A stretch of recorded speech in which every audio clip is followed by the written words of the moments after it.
Bab 34. Cincin junjung derajat. Setelah lebih 1 jam memerikasa berlian biru, Pak Hongxi dan Pak Hiu istirahat minum kopi sambil makan camilan. Mas Hamim, 200 berlian biru ini, saya beli 2,5 ton. Kalau Mas Hamim setuju, silahkan tanda tangan kepemilikan dan jual beli di atas materai. Setelah itu, saya transfer uangnya. Ujar Pak Hongxi. Baiklah Pak Hong, saya setuju.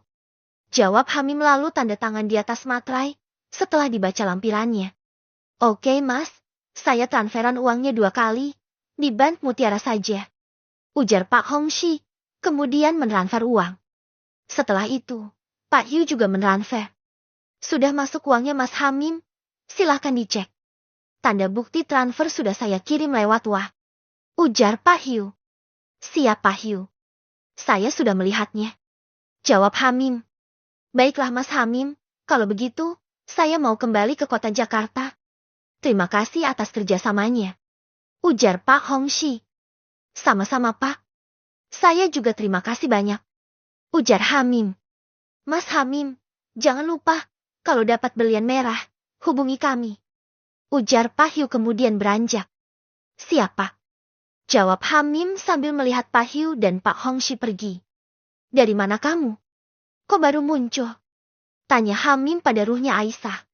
Dari melihat-lihat gedung bangunan kafe ini Gus. Jawab ruhnya Aisyah. Kafe ini milikku. Kamu boleh main ke sini. Doakan kafeku ini ramah pengunjung. Ayo sholat asar berjamaah. Ajak Hamim. Oke, siap Gus. Sahut ruhnya Aisyah. Selesai sholat asar, Hamim beranjak keluar kafe menuju parkiran. Setelah menyalakan mesin motor, Hamim melajukan pelan-pelan motornya ke arah desa Delima. Tak lama kemudian, Hamim memarkir motornya lalu berjalan menuju depan makam bersama ruhnya Aisyah. Setelah uluk salam dan duduk di depan makam Kiai Bahrudin, Hamim dan ruhnya Aisyah ziarah membaca Yasin dan tahlil. Selesai ziarah, Hamim duduk di pojok pendopo bersandar tiang kayu. Sementara, ruhnya Aisyah ngaji menghafal Al-Quran di depan makam. Assalamualaikum Ki Baraja. Seru Hamim pelan. Waalaikumsalam Gus. Jawab Ki Baraja tiba-tiba muncul di depan Hamim.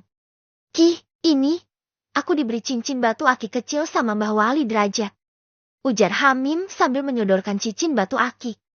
Ini cincin junjung derajat, Gus, namanya. Keistimewaan cincin ini mempunyai kekuatan goib untuk mengangkat derajat orang yang memakainya. Juga untuk kewibawaan dan disenangi banyak orang. Khususnya orang wanita. Pantangan memakai cincin ini tidak boleh berzina sama seorang perempuan. Jika Gus berzina, maka kekuatan cincin junjung derajat ini akan hilang. Ujar Ki Baraja Jin penunggu makam Kiai Bahrudin. Iya Ki, akan saya ingat-ingat pesan Ki Baraja. Ujar Hamim. Jika Gus memakai cincin junjung derajat ini, godaannya adalah perempuan cantik. Jadi, Gus harus hati-hati. Lebih baik menikahi banyak wanita daripada berzina. Pesan Ki Baraja. Iya Ki. Jawab Hamim. Ki, aku dikasih belian warna biru sama Ki Dharma, jin penjaga makam Kiai Derajat. Ujar Hamim kemudian menyulut rokok. Maksud Ki Dharma, Gus disuruh menjual berlian itu. Dan sebagian uangnya untuk membangun makam Mbah Wali Derajat. Ujar Ki Baraja. Baiklah Ki, besok saya akan ke makam Kiai Derajat. Saya akan bicara sama kepala desa Pager. Ujar Hamim. Gus beli saja tanah makam itu, karena makam Kiai Derajat tidak bertuan. Pemilik tanah itu juga tidak suka tanahnya ada makamnya. Ujar Ki Baraja. Baiklah Ki, kalau boleh tahu, dari mana Ki Dharma mendapatkan berlian warna biru? Tanya Hamim. Ki Dharma mengambil berlian dari dasar sungai Berantas. Di dalam sungai Berantas itu, banyak berliannya Gus. Kalau bangsa manusia, tidak akan bisa mengambilnya. Karena, selain sungai itu lebar dan dalam, berlian itu ada di dalam tanah kira-kira 10 kiloan. Jawab Ki Baraja. Lalu, bagaimana caranya Ki Dharma bisa mengambil berlian itu? Ki, tanya Hamim penasaran. Ki Dharma itu bangsa jin. Dia bisa mengambil berlian dari dalam tanah dengan mudah. Gus bisa minta berlian lagi pada Ki Dharma, kalau Gus suka. Pasti dikasih. Karena bangsa jin tidak membutuhkan berlian. Ujar Ki Baraja. Ki, apa Ki tahu? Siapa pemilik berlian warna merah? Aku ingin mempunyai berlian warna merah. Tanya Hamim. Pergilah ke Pulau Nusa Barong, di Desa Puger Kecamatan Puger Kabupaten Jember. Di pulau itu, ada raja jin bernama Barong. Gus bisa minta berlian merah pada jin Barong itu. Sebelum Gus ke Pulau Nusa Barong, Gus beli dupa 100 pak. Beli minyak apel jin 100 buah. Dan beli minuman anggur merah Prancis 10 botol. Ujar Ki Baraja. Buat apa Ki? Kok beli minuman anggur merah dari Prancis, dan minyak apel jin juga dupa? Tanya Hamim. Heran. 3 benda itu, kesukaan Raja Jin Barong. Nanti Gus tukarkan dengan berlian merah. Caranya, di pulau itu, ada gua. Nanti, Gus bakar semua dupa di mulut gua. Setelah itu, Gus buka minyak apel jin. Setelah itu, Gus buka minuman anggur merah. Nanti Raja Jin Barong akan menemui Gus. Ujar Ki Baraja. Baiklah Ki, terima kasih petunjuknya. Kalau begitu, aku permisi mau pulang dulu. Sebentar lagi maghrib, Assalamualaikum.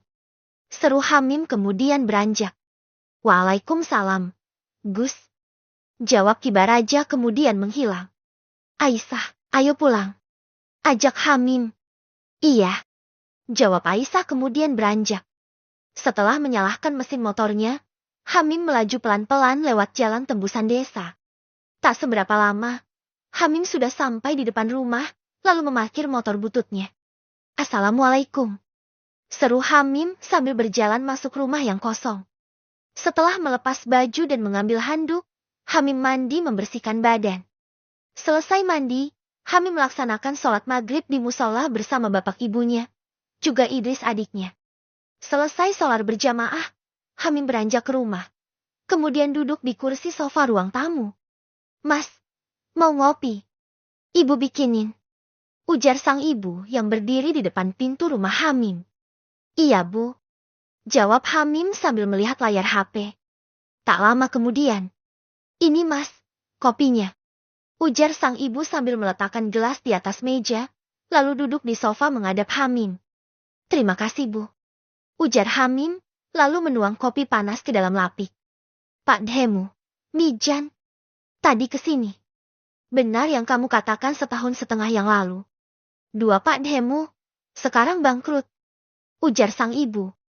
Lalu, apa hubungannya bangkrut sama keluarga kita? Toh Pak dia semasa kaya raya, tidak pernah menjenguk bapak dan ibu. Tidak pernah menjenguk aku keponakannya. Waktu aku tinggal di pondok pesantren. Ibu pinjam uang buat beli beras saja, dikatain pengemis. Ujar Hamim. Tadi siang kesini, pinjam uang 1 juta. Untuk bayar sekolah anaknya, dan untuk kebutuhan dapur. Pinjam sama bapakmu. Ujar sang ibu. Bapak, kasih. Sahut Hamim. Iya, dikasih pinjaman sama bapakmu.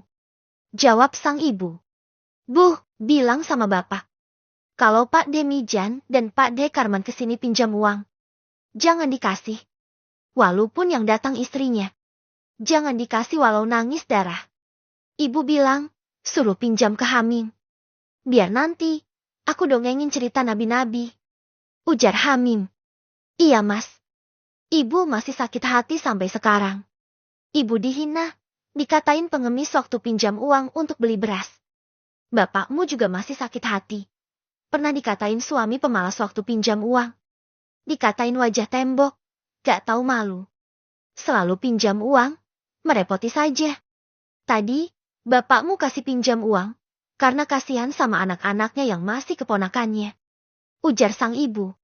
Masalah sekolah anak-anaknya Pak De, Hamim yang biayai hingga lulus kuliah. Asal anak-anak Pak De menemuiku.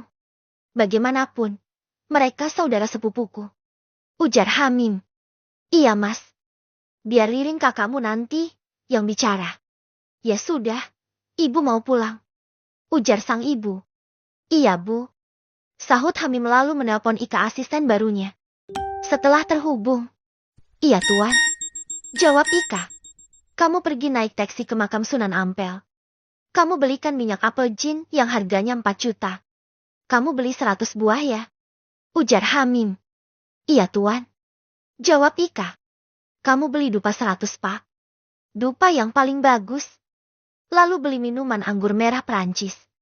Beli yang harga 300 juta. Beli 10 botol. Habis ini aku transfer uangnya. Ujar Hamim. Baiklah tuan. Jawab Ika.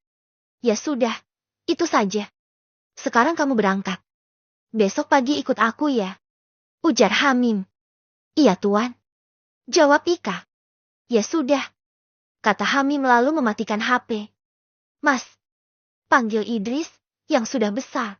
Kelas 2 SMP. Ada apa dik? Masuk sini. Ujar Hamim. Minta uang, mas. Buat modifikasi mobilku. Ujar Idris.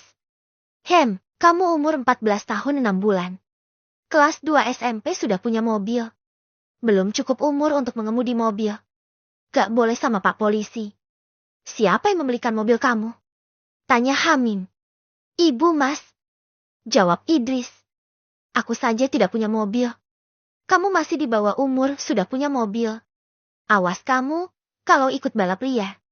Seru Hamim. Mas Hamim, tumben kamu kruit kayak ibu. Biasanya pendiam. Ngomong sendiri kayak orang gila. Tertawa sendiri di kuburan umum, kayak orang stres. Sahut Idris. Diam kamu. Minta uang berapa? Tanya Hamim. 200 juta. Jawab Idris. Apa? 200 juta? Masak modifikasi mobil sampai 200 juta. Seru Hamim. Mas, modifikasi mobil itu lebih mahal daripada beli mobilnya. Iya kalau modifikasi gerobak bakso, paling 100.000. Kamu itu mas, terlalu alim. Jetty Cooper. Kurang pergaulan. Makanya beli mobil. Jangan naik motor bis saja. Semua keluarga punya mobil sendiri-sendiri, Mas Hamim saja yang gak punya. Kata Idris. Kamu tambah besar tambah pinter nyibul. Kamu kirim via nomor rekeningmu. Belajar yang rajin. Jangan keluyuran pamer mobil. Oh iya, kamu kan sekolah di SMP Street Lowes ya?